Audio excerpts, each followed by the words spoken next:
Thank you very much. So I'd like to start by thanking the organizers, especially Carlos and Rita, for inviting me and for being so hospitable. So I haven't been to this part of the world before, but went to the falls and it's really very spectacularly beautiful. So thank you for giving me the opportunity. So I'm going to talk today about some work that I've been doing, which is trying to develop models for jet spectra and jet emission that allow us to understand the physical properties behind the emission, so to try and extract useful physical quantities. So the talk is in roughly 3 parts. So the first part is trying to model the average quiescent jet properties.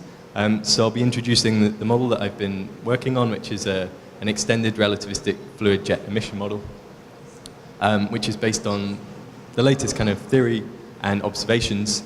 So I'll show that model is fairly successful in fitting to the full spectrum of blazars, and it can actually tell you something useful about the jet power, the jet shape, and the velocity, just from fitting to the spectra, which is quite surprising potentially.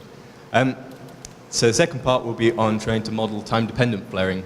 So there's a lot of extra information contained in the spectra when you look at flares and time dependence. It can tell you about the particle acceleration mechanisms. So I've done some work trying to model, use this extended fluid model to interpret flares. So I'll tell you a bit about orphan flares in radio lags, in blazars, and just multi-wavelength flaring, kind of what the physical origin of some of those things are. And then the final part is a bit different. So it's a kind of a short, separate calculation just to try and understand something about the magnetization at the base of jets. So this is something which is quite hard to access with simulations or force-free calculations, but it's something that's basically very interesting, very useful to know. So I'll outline some kind of simple radiative energy arguments to motivate why the base of the jet may be very, very magnetized indeed. So we've already had quite a few excellent talks introducing jets and blazars and simulations. So I'll just skip over most of it, but I'll highlight the bits that are useful for understanding where the motivation for the model comes from. So GRMHD simulations generally find you start a jet which is highly magnetized, it's accelerating and it's parabolic. So during that region you're basically confined by an external pressure from probably a disk wind, and your magnetic pressure's decreasing out along the jet. You have effectively a magnetic pressure gradient that does some work, accelerates the jet. So that operates quite effectively whilst your magnetic energy density is much larger than basically your particle inertia, your bulk kinetic energy. But once the magnetic energy falls below, you get to something like equipartition. Effectively, you kind of run out of magnetic fuel. So at that point in the simulations, when you reach something like equipartition, then the jets stop accelerating so efficiently, and you become basically ballistic and conical. So that's all well and good. What do the observations say? So this is one of those kind of surprising and nice moments in physics where observations and theory seem to actually agree quite nicely. They probably disagree on the absolute scale, but the radio VLBI observations of M87 by Kiichi Asada and Masa Nakimura showed that in M87 the jet quite distinctly goes from this parabolic to conical shape. And the transition happens at about 10 to the 5 Schwarzschild radii, which is probably much larger than you would have expected from the simulations. You get this transition from parabolic to conical. And what's also quite neat is that if you track radio components in the jet and you look at what their velocities are doing as a function of distance as well, you can see that the jet is basically, on average, it's accelerating up to this transition, and then it sharply decelerates afterwards. So these are quite neat observations that seem to tie in with this whole picture. Introduced blazars yesterday, so I don't need to do too much to summarize them, I guess. So yeah, blazars are just AGN jets pointed towards us. So because the jets are relativistic, the plasma emission is just beamed towards us. So if you're interested in actually understanding what's going on in jets and you don't want to look at galaxies or disks, then blazars are basically ideal. So all of the jet emission is just boosted above the galactic and the disk emission, and all you see is emission from the jet, so you can understand the physics behind jets quite well from looking at these things. Yeah, and as Roger said, they typically have kind of two-bump spectra, synchrotron at lower energies and an inverse Compton higher energies, normally fitted from the same population of high-energy electrons. So just to summarize a bit about what the kind of existing models of blazars have been in terms of emission models. So I think it's fair to say that for the last 20 years or so, spherical blobs have been fairly dominant. So the reason for that is that they're very good at fitting to high-energy emission. So if you have a fast flare and you're just looking at optically thin, high-energy emission, it probably does come from one, you're probably dominated by a bright zone of the jet, and a spherical blob might do quite a good job of fitting to that data. So you can see here an example of basically a flare in the high-energy gamma rays, and optical synchrotron is basically fitted by the spherical blob. The problem is that jets are actually basically extended fluids. So if you're trying to model them just as a single spherical zone, you're just picking out one section of the jet. And as Roger and Ariel Kunigal showed in a fairly seminal paper, then if you actually use the fact that the jet is conical and you try and conserve basically have some kind of steady amount of electrons in the jet, then you naturally get a flat radio spectrum. So if you don't do a spherical model but you look at the extended structure, you can do a lot better job of fitting to this radio. And the extended structure is really where all of the radio emission's coming from. So on a kind of more physical level, the spherical blobs kind of also make you slightly uneasy, because the idea that the whole jet is just one spherical blob and it's not connected to anything else in the flow. So outside of the spherical radius, the magnetic field just abruptly drops to zero. Particles appear in the middle and then just diffuse out and then disappear. That's kind of, it makes it very difficult to understand physically, firstly, where the particles came from, as they must have kind of flown up the jet into that region to start with, and they'll also flow onwards, and they'll definitely drag magnetic field with them. Flux is basically going to be conserved in these things. So it's a bit hard to understand sometimes if you interpret, if you're fitting a spectrum with a spherical blob, exactly what you're showing. So that's the motivation for the model I've been working on. So you'll see a bit of a theme throughout this talk, which is that I have very poor skills in art. So most of these plots will be pretty primitive. So yeah, the basic idea, though, was to try and create a slightly more realistic model that incorporates some of the structure from the observations and some of the physics from the theory that we expect to be going on. So you start with an accelerating, magnetically dominated parabolic base. There's probably not much emission that comes from this section because it's highly magnetized. And then at some point, when the particle acceleration starts to kick in and accelerate a large number of particles, then the jet plasma will slowly come into equipartition. At that point, the jet's going to transition from parabolic to conical. The acceleration's going to stop being efficient, and it's going to start emitting quite brightly. So this transition region here is going to be associated with a lot of physical transitions, and it's also where most of your high-energy, optically thin emission is going to come from. And then after that, the jet becomes conical, and it's slowly decelerating as it's entraining the environment and potentially having some recollimation shocks or something. And that fits the radio synchrotron, and also you get some external Compton from that.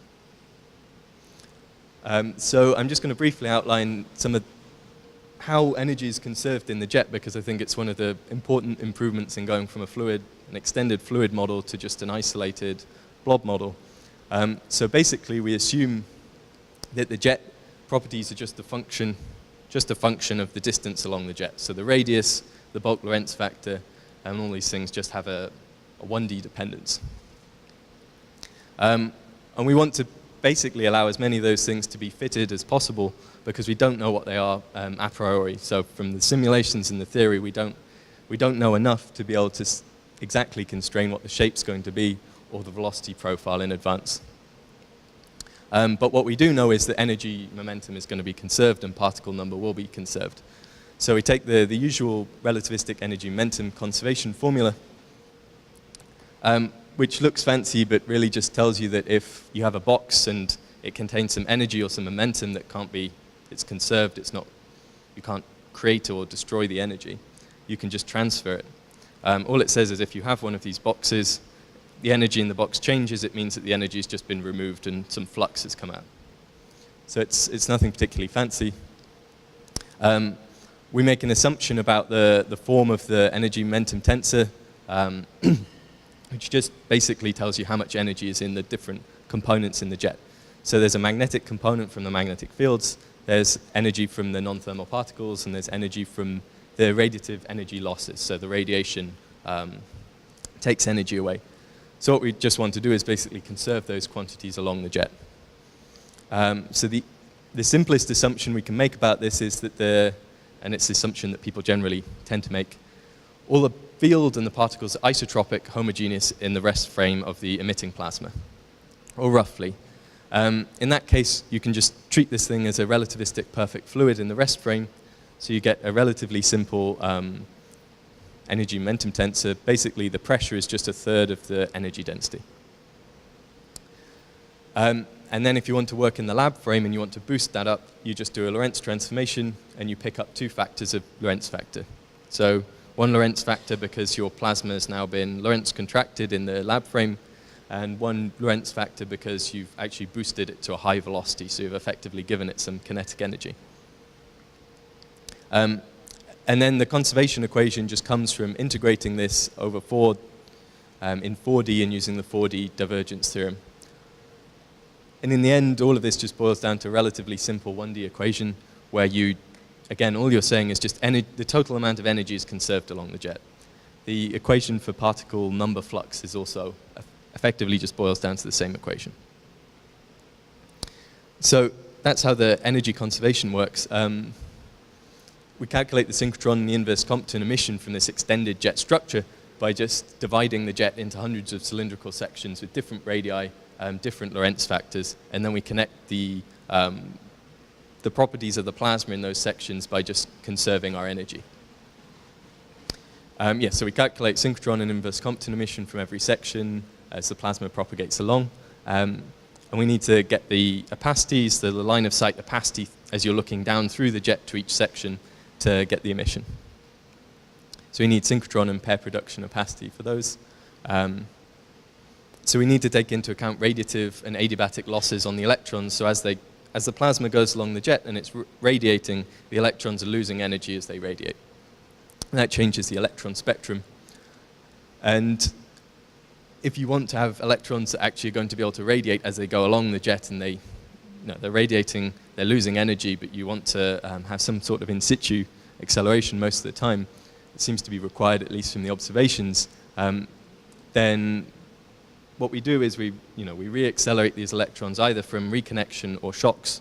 But the nice thing about an energy conserving model is that if reconnection is basically dissipating magnetic field and accelerating non-thermal particles, then basically within our model the magnetic field energy is just dropping and getting conserved into, well, getting converted into non-thermal particles self-consistently. And then if you shock and you accelerate non-thermal particles, you're converting bulk kinetic energy of the jet basically into non-thermal. Yeah. So because this model's covering the whole jet from the base of the black hole right out to kiloparsecs, then we need to incorporate a lot of external photon fields as a function of distance, just because electrons are going to scatter any photons they can see. And so if there's lots of broad line region photons, because you're just inside the broad line region, you need to calculate what the external photon source is to calculate the inverse Compton scattering of gamma rays. So this is just to illustrate the energy density in the external photon fields.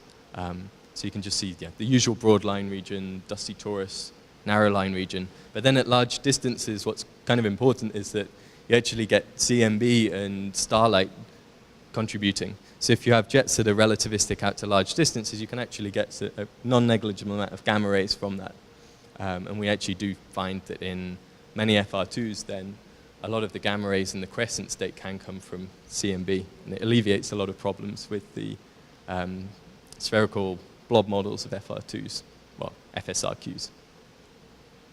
So after kind of boring you with all this extra detail on trying to develop a slightly more complicated model, the real test is whether the model does a better job and whether it actually teaches us any new physics, because that's ultimately kind of what we're looking for here. So the good news is that, yeah, the model seems to do a good job fitting to the spectra, the full spectrum of these blazars. So this is really the kind of first full spectrum blazar model. And during my PhD, then I wanted to see whether this, whether this was a fluke for a few blazars or whether it seemed to work for everything. So I tried to take as many simultaneous multi-wavelength observations I could find that were good, had redshifts and Fermi detections. So I'll just quickly show you that there aren't any terrible fits. So the model seems to work pretty well for all types of blazars. And just to emphasize, what we gain from this is basically that in the existing spherical or cylindrical blazar models, they just don't bother to attempt to fit this radio emission. Whereas if you use an extended fluid, then you can fit that quite naturally. So this is moving on the theme of terrible artwork. I'm sorry, this is something I kind of created recently. I thought maybe it would be useful to just illustrate why this flat spectrum is required for radio. So this is just taken from one of the early papers that I wrote on this model, how you produce this flat radio spectrum. So we took the emission we divided the jet up basically, and took different sections of the jet and showed what the emission contribution to the radio is, just to illustrate that the way that it lines up in a conical jet, fairly regardless of the electron spectrum actually, is to give you this kind of flat spectrum. So the reason behind that is when you're looking in the radio at a jet, then generally it's self-absorbed, the opacity is quite high. So you look through and you see your emission's dominated by the tau 1, the optical depth 1 surface, which is basically the brightest.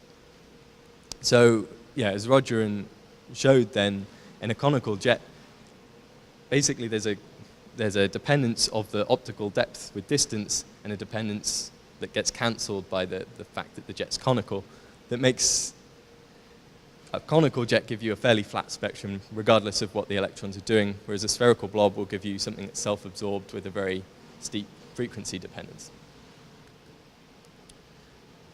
So yeah, it's not really much use in just fitting to spectra slightly more accurately.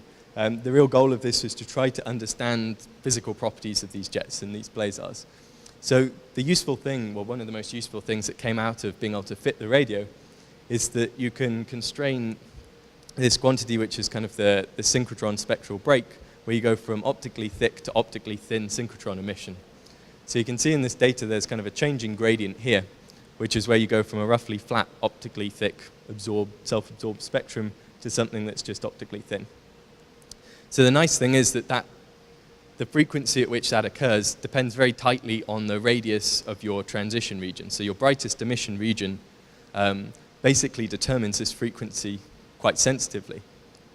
So this is exactly what we want. If we want to constrain where the emission's happening and what radius, what distance, then this is really the quantity that's going to tell us where that's occurring. So just to illustrate, so this was a high-powered FSRQ blazar.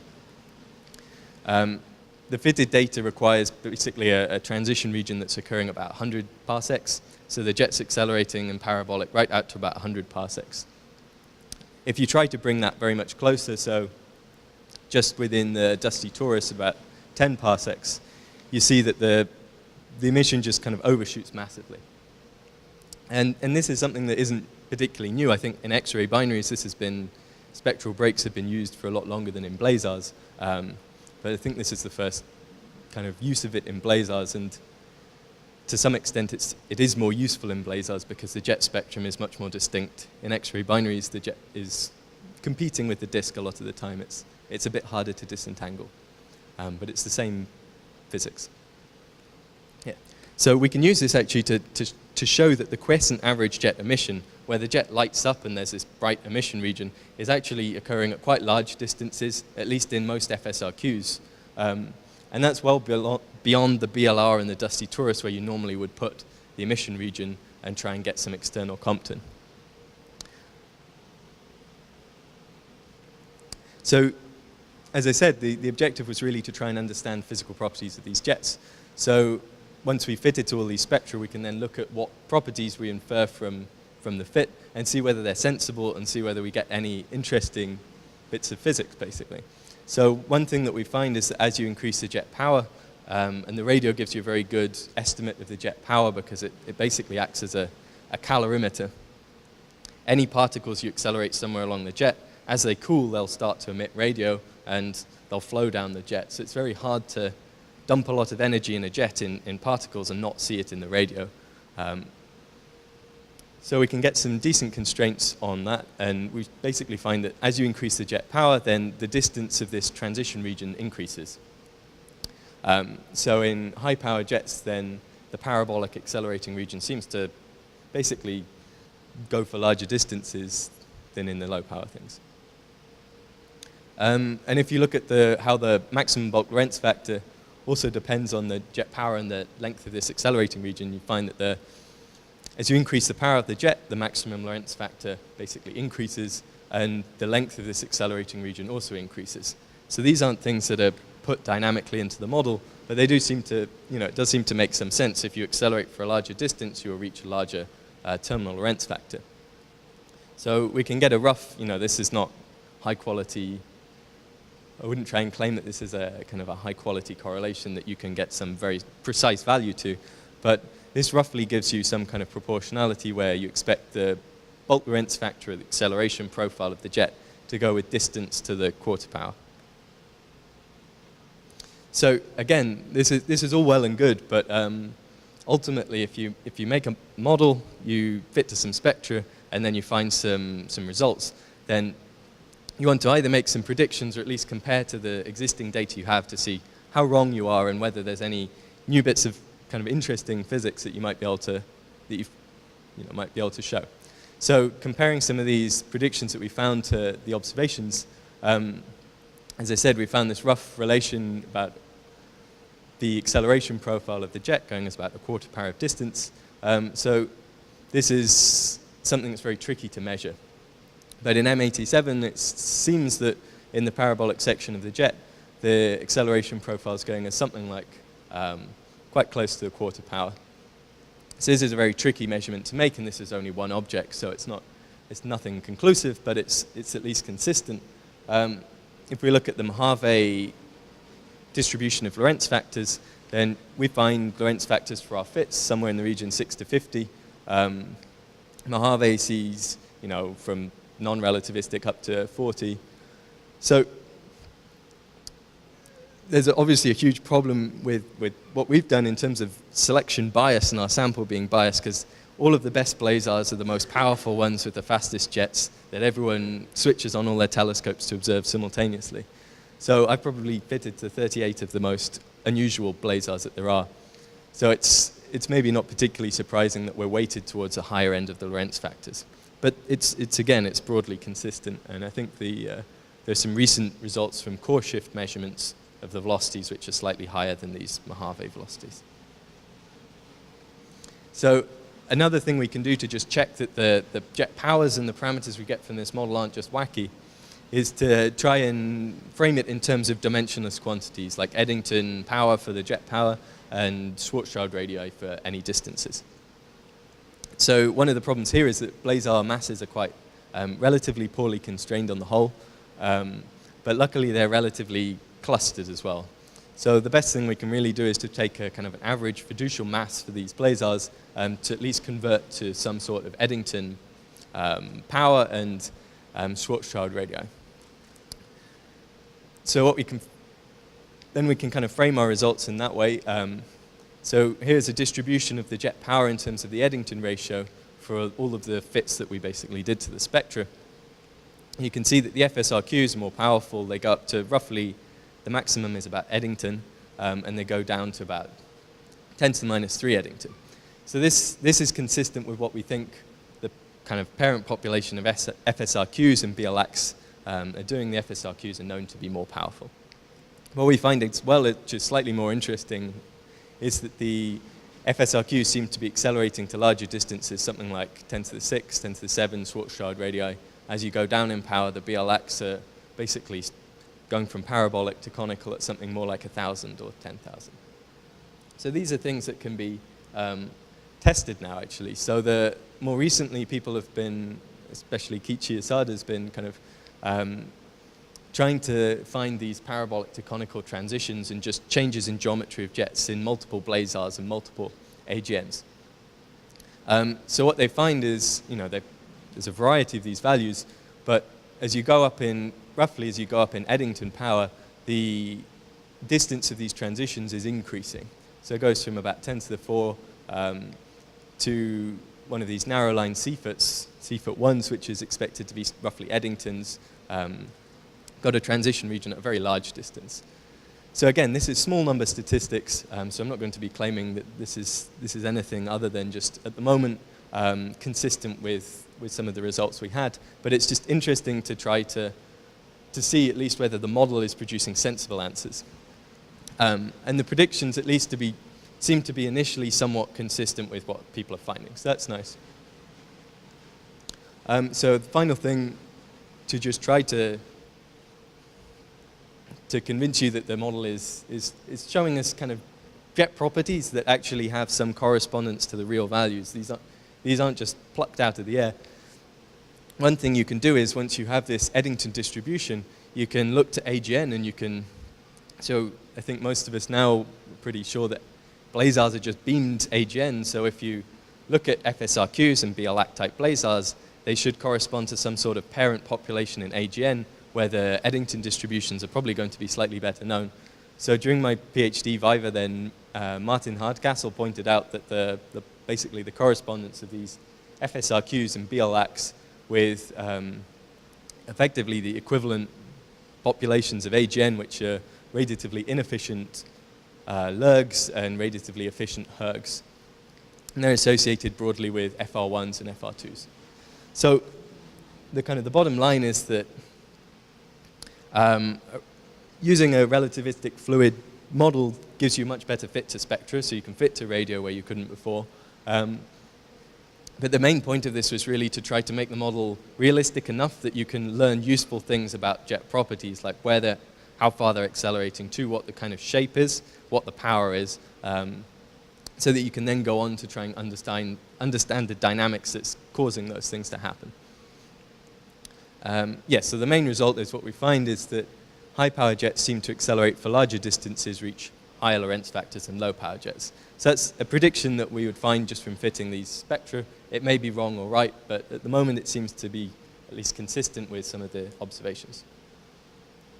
So the next thing to do, this was a quiescent model that doesn't tell us anything about time-dependent flares, which are some of the more kind of wacky and interesting things in blazars. So that's part 2. But I thought for anyone who's still awake and for anyone who's asleep, I would have a short interlude. So we went to the falls the day we arrived and had a look, and you really have to go because it's quite spectacular. So as we were having a beer at the top of the falls, we were discussing what we thought the event horizon of the falls was, where if you're starting paddling around or swimming, the point beyond which the flow gets so fast you can never escape and you just fall over the waterfall. So the interesting thing is actually on the top of the falls, it's not so obvious that there's this huge waterfall just meters in front of you. So I think it's quite possible that the boat horizon could occur before you can even realize this waterfall's coming up. So it's an analog to black holes, and it's a bit more fun than some of the pictures that I draw. All right, so the second part is trying to address what's going on in flaring. So we've looked at the average properties to try and see what the kind of average dynamics and average emission is doing. So now we can look at what's going on, the variations on top of that, basically. So as we've heard, AGN and X-ray binaries are very variable. Because blazars are beamed, the flares are very bright and very fast, a lot more so than you might expect because you're boosting those things into the rest frame. So why is this interesting? Well, basically, if you see a flare occurring in a jet, you're watching whatever the particle acceleration mechanism is that's accelerating those electrons turning on and turning off. So it potentially allows you to understand what's going on with the acceleration. yeah, the flares can light up different sections of the jet. They can occur at different distances, and so they can allow you to test what's going on, the physical properties along the jet. Some interesting problems that I haven't actually addressed some of these, but I thought they're interesting ongoing issues with blazars, as Roger said. Some of these flares are so powerful and fast that the emitting region that you get if you take the flare duration, you put it in the rest frame, and you work out what the light travel time is, you basically don't have enough energy within that volume to make the flare that you see. So the flares are too powerful for the time that they take. In a lot of models, it's a real problem basically getting enough power out from a region that's causally connected. And most acceleration mechanisms are causally connected, so that's a bit of a problem. TV photons are always an issue, fast TV flares, because the regions where you expect to get fast TV electron acceleration basically have very high photon energy densities. So they just pair produce and the TVs cascade down to lower energies. And maybe more relevant for what I'm going to be dealing with, in blazars you often get very complex multi-wavelength flares where you can see orphan flares at one wavelength but nothing at, you can see a synchrotron flare but no inverse Compton flare, which are called orphan flares. And you can also see lags between different frequencies, in the radio especially. So the basic idea for this is to take the existing fluid model that we have, and instead of just having a quiescent jet where you inject the same plasma properties at the base, allow them to flow along and look at the emission as it propagates, you allow that plasma to be time-dependent that's injected. So you can change its properties in a time-dependent way to basically inject a flaring section along the jet. So the nice thing about doing it in this model is that we already have a quiescent fit to the spectrum, so we already have a good idea of what the quiescent properties of the jet are, its shape, its power, its speed, and things. So we don't have to have a huge number of free parameters to describe a flare. So in this case, we're only using 4, which is pretty low. So we're just allowing, when we have a flaring section of plasma, we're allowing the distance at which that plasma basically lights up and gets all of its electrons accelerated to be just a free parameter, so that can happen anywhere along the jet. We allow the flaring plasma to have a different energy density to the quiescent plasma. We kind of control the flare through the equipartition ratio of the plasma exiting the flaring front. So the flaring front could be some kind of recollimation shock. It could be a recollimation shock that's then inducing reconnection, or it could just be an instability where you get particle acceleration. But to switch it on and off, we basically go from having no particle acceleration, and we can tune the amount of energy going into that flare as a function of time. And we let the maximum electron energy change as well, just because we don't know exactly whether the particle acceleration at the flare is the same as the mechanism that's producing it in the average kind of quiescent emission. So to test that, then I looked through the literature basically to find the best coherent multi-wavelength flare I could see.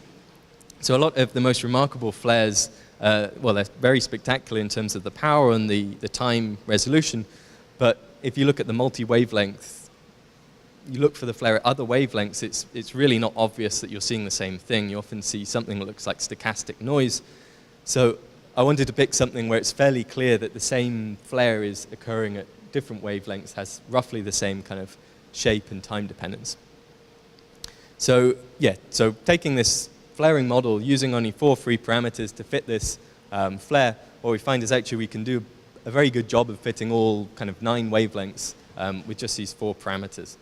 So this is basically another test of how good our quiescent jet emission model is, because if our quiescent parameters are all fitted in advance with this quiescent fit that we did a few years before, if that was completely wacky and wrong, then you wouldn't expect a flare that's propagating along a very similar jet to produce this complex multi-wavelength flare. So it tells you that you at least seem to be getting some physics right, because this flare is fitted basically by equipartition flare occurring within the broad line region, and basically all the other parameters are the same as the quiescent plasma. So what it implies is that this is just a flare that occurred because there was some particle acceleration that happened to occur in the broad line region instead of at larger distances. So there could have been some perturbation to the jet at that particular distance. If you do see a perturbation within the broad line region, you naturally expect to actually see that because it's quite a bright emitting region to put electrons into. Anyway, so this is kind of interesting.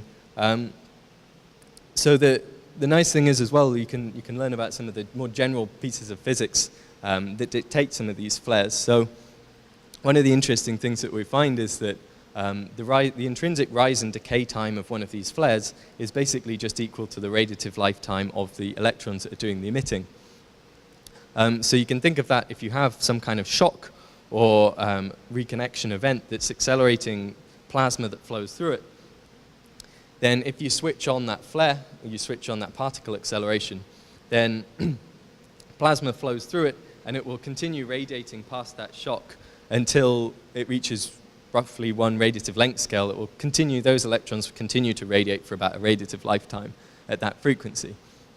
So that's basically, the flare will continue to rise on one radiative lifetime. After that, if nothing changes, it reaches a steady state where you just have a fixed amount of emitting plasma trailing the shock, and then it just cools. So that kind of sounds simple, but if you take account of the fact that different wavelengths have different cooling times, it gives you a lot of possibilities to match some of these more complex observations and understand them in a more kind of slightly more simple way. So for example, if you see orphan flares, then that's not actually something that's particularly surprising, because in order to see a flare above quiescent emission, you have to quickly create a large volume of brightly emitting plasma at that frequency.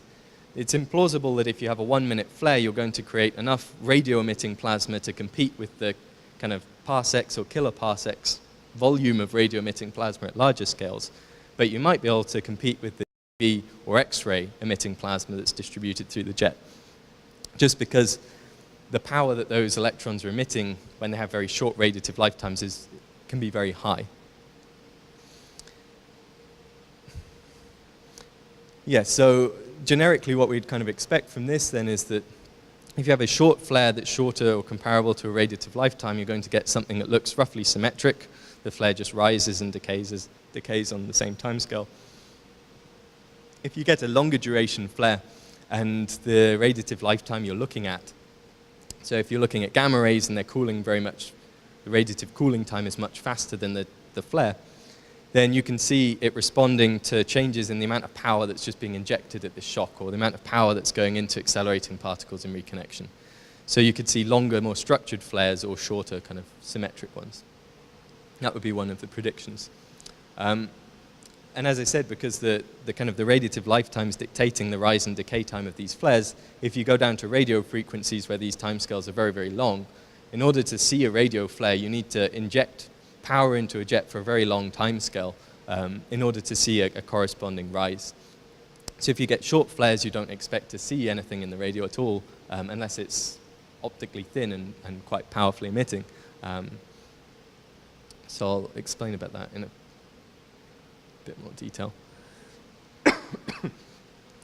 Yeah, so as I said, orphan flares are quite commonly produced in the model. They're not particularly difficult, and that's just because if you pick a random location in the jet to accelerate a load of particles, then it will probably only be the highest energy synchrotron or highest energy gamma ray emitting particles that are going to be bright enough to be observed above the quiescent emission for a short duration of a flare of a day or a few hours.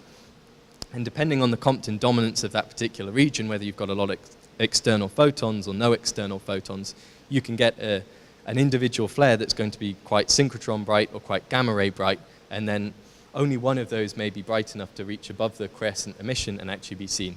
So in this case, you kind of generically see quite a few orphan flares where only the gamma rays or X-rays or optical is bright enough to be seen above the quiescent. So one of the nice things we can do is, because we have this extended jet, we can model the radio flares. So what we find, as I said, is that you have to inject a lot of power for a long time to see a substantial radio flare. So just as this isn't a fit to anything, this isn't meant to be particularly realistic, this is just a test to show what's going on. If you increase the power of something like Markarian 501 by a factor of 10 for 100 days, and then just watch to see what happens in the radio, you get all of this ridiculous amount of prompt, optically thin, high-energy emission. And then over time, as that plasma, flaring plasma, propagates to larger distances where it actually becomes optically thin in the radio, you see progressive radio flares at lower and lower frequencies. So you see two things. Firstly, optically thin radio emission just rises and decays with no lag on the flaring timescale, basically. If you go to frequencies that are lower, where they're optically thick, where the flare occurs, you have to wait some time that corresponds to the physical time, travel time of the flare down the jet from where it was optically thick originally to where it's optically thin at that frequency to be able to see the radio. So you get this natural kind of increasing lag in radio as you go to lower frequencies and just slower rises and decays and lower amplitudes. So that's something that's been seen in radio observations of blazars from OVRO and F-gamma for quite a while. So I'm working with them on trying to make some more quantitative tests of modeling the light curves to see what's going on in the jets, and also seeing whether the properties that we found from the quiescent spectra actually are consistent with these radio flares. But just as a kind of rough order of magnitude type comparison, if you take this Markarian 501 flare and you look at how long the rise and decay time, typical rise and decay time are, they're of order months at 15 gigahertz, which is basically comparable to what you see in blazars most of the time. So one interesting thing is if you increase the power of the jet as a whole and you try and make a radio flare, the optical depth 1 surface could be at much larger distances, and it might require a lot more volume of plasma to actually be observable. So that means that the radio lag and the rise time can be much longer in a very powerful large jet than in a small BL-LAC type jet. So this is a prediction, but to try and test in the future. But the prediction basically should be that the radio rise and lags at something like 15 gigahertz will vary from months to years depending on the properties of the jet you're looking at. So this is just a quick video to show you what happens in one of these radio flares on the spectrum. So initially you saw this huge increase at basically optically thin frequencies. That's not something that we're trying to suggest is particularly physical, but it was just, it's what happened when we tried to inject a huge amount of energy into the jet to get a radio flare. So once the optically thin emission goes away, then you see this flare propagates down to lower and lower frequencies through the radio. So it's moving to larger distances where it becomes optically thin, and then it's making quite large magnitude flares in the radio, which are delayed with respect to the prompt emission.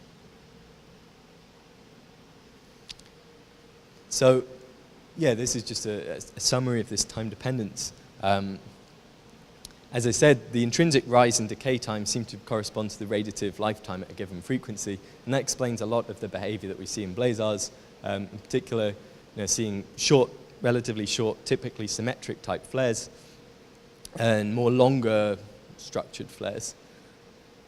So radio flares are really not expected, or we would not expect them from short duration TV flares of 1 minute, 1 hour, or even 1 day necessarily.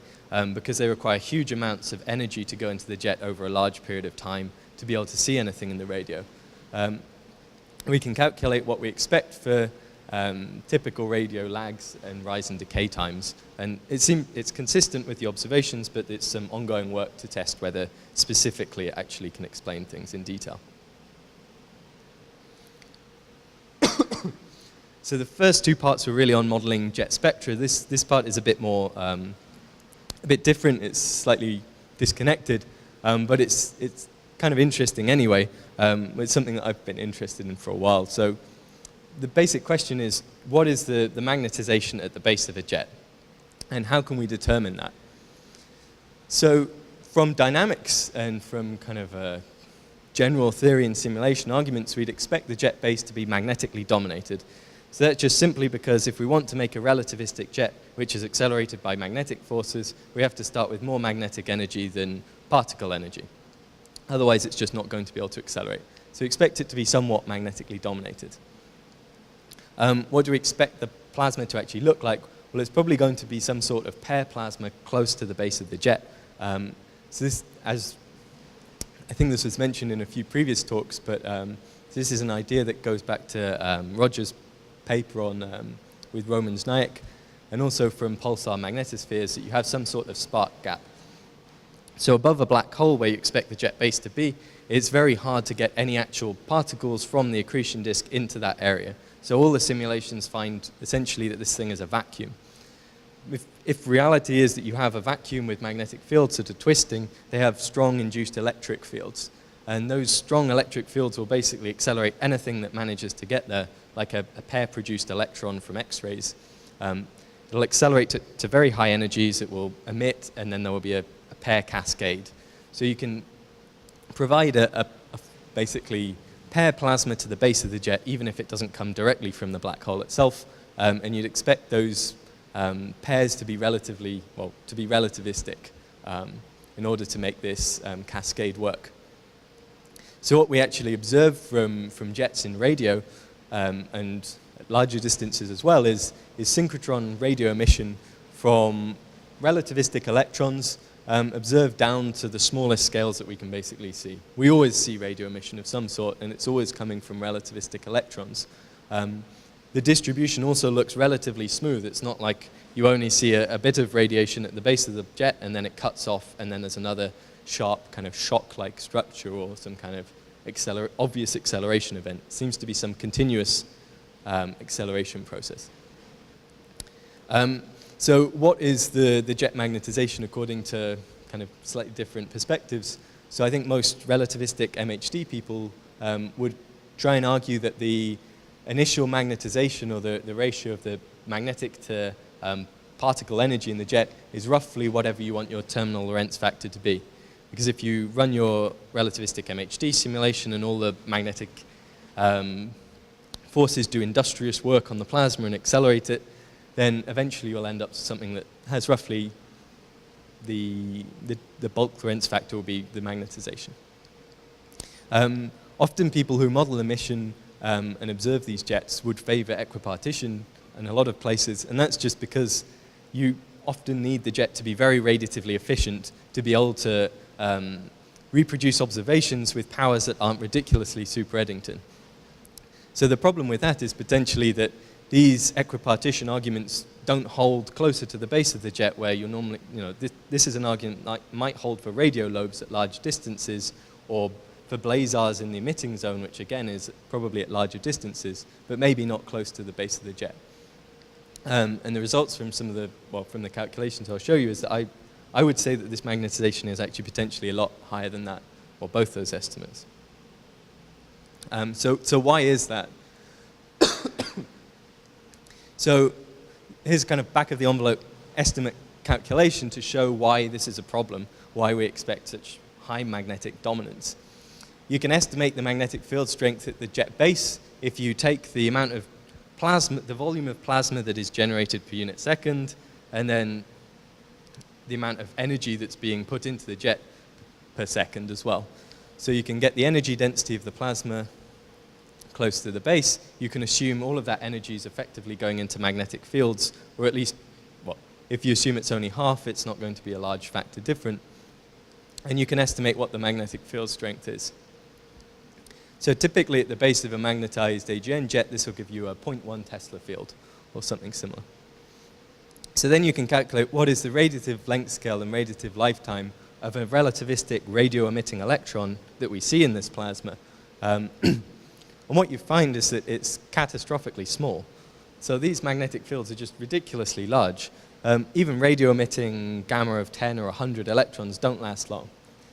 So here then, this basically tells you that for typical parameters, the radiative length scale is about 10 to the minus 4 of the radius of the jet at that point. So they're really not getting very far.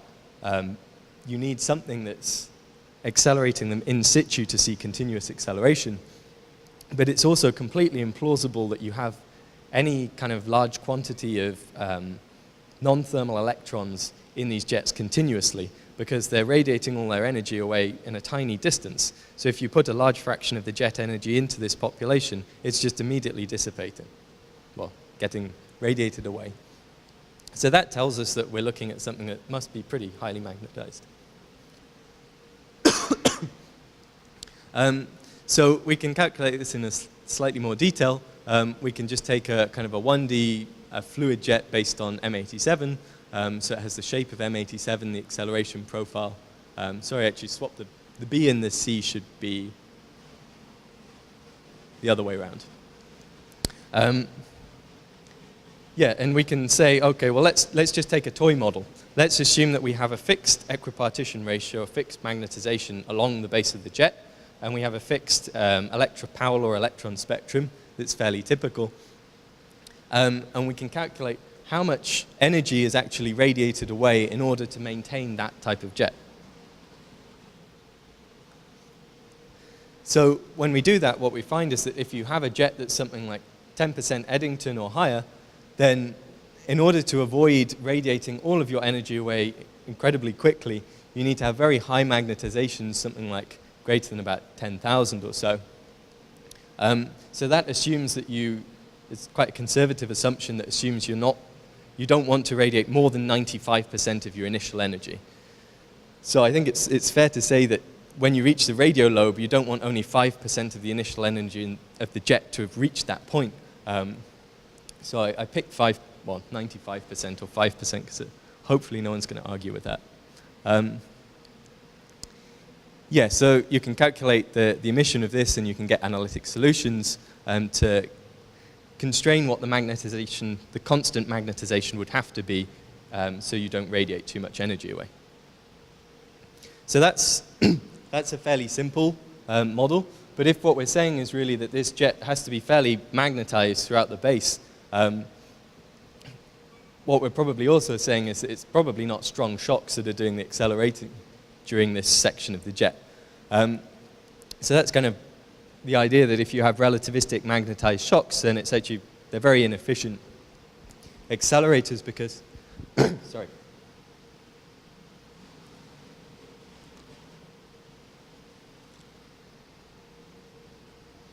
Because the downstream electrons are swept away from the shock, basically relativistically, and it's hard to cross more than once or twice before you just get inevitably swept away by the magnetic field.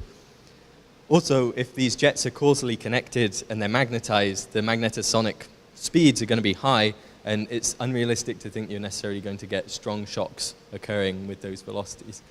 So if shocks might not be the best way of doing this, then the most natural way really is what we want to do is we want to dump magnetic energy into particles in a fairly consistent, continuous manner throughout the base of the jet.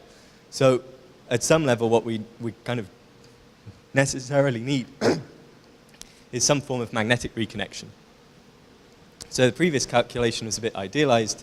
The reality is the magnetization is not going to be fixed along the jet. It's going to be a balance of the amount of particle acceleration going in, the amount of radiation coming out of those particles where you're losing, the amount of magnetic energy that's being converted into accelerating the bulk of the fluid, and then the amount of magnetic energy that's just being lost through reconnection.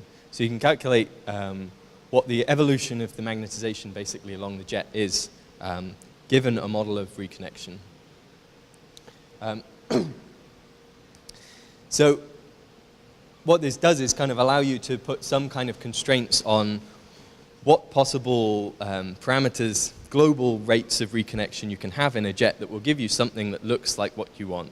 You want something with continuous particle acceleration through the base, but you don't want it to become too particle dominated, and you want it to remain magnetized out to relatively large distances so that it's accelerating out to where you see these parabolic to conical transitions.